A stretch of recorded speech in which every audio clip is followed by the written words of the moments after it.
Welcome to the I Can Do That podcast. I'm Jem Fadling, spiritual formation coach, author, and founding partner of Unhurried Living.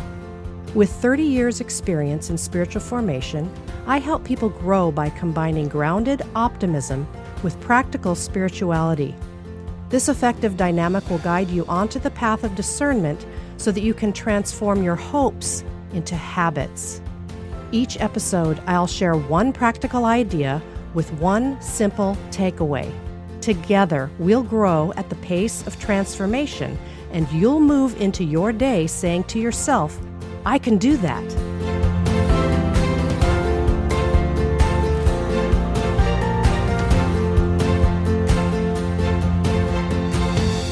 I'd like to ask you a favor. If you've been enjoying this podcast, would you tell a friend? You can text this episode or post on social media, or whatever you choose. I hope you'll pass I Can Do That on to a friend today. Thanks so much. Remember in first grade how the teacher would ask each of the children in class what they wanted to be when they grew up? Then they would write it down and send it home to your parents so they could laugh, right? Well, yeah, I remember that too. Over the course of my young life, I'm sure I dreamt of many futures. But I remember desiring 3 distinct jobs over the course of my growing up years.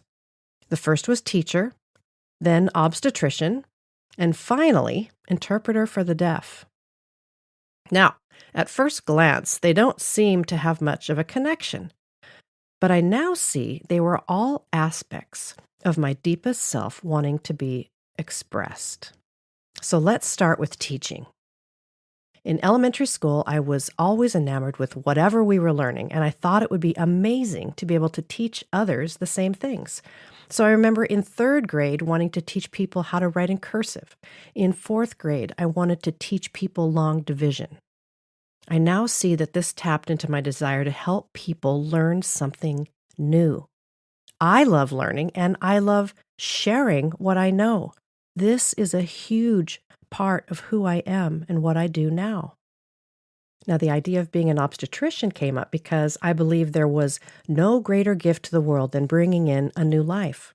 If I would have known about midwifery, I likely would have chosen that terminology.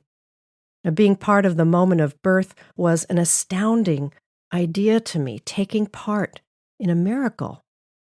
Well, now, as a coach, a mentor, a spiritual director, this is exactly what I get to do. I hold space for and attend to women as they give birth to new thoughts, beliefs, behaviors.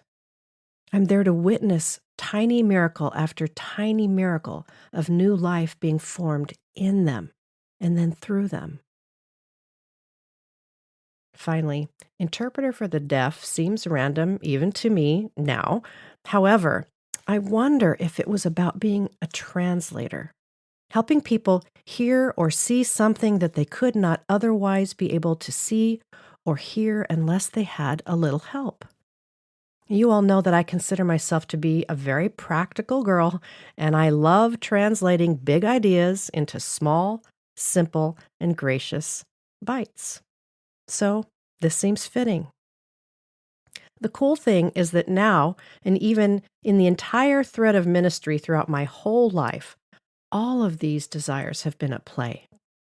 Unhurried living is the second half of life fulfillment of all these dreams. I get to be all of these things in my work: a teacher, a midwife, and a translator. I mean, it's amazing. Now, I wonder if you, like me, had a handful of childhood dreams. It might be time to reflect back on them. See if you can uncover your heart's desire inside a child's wish.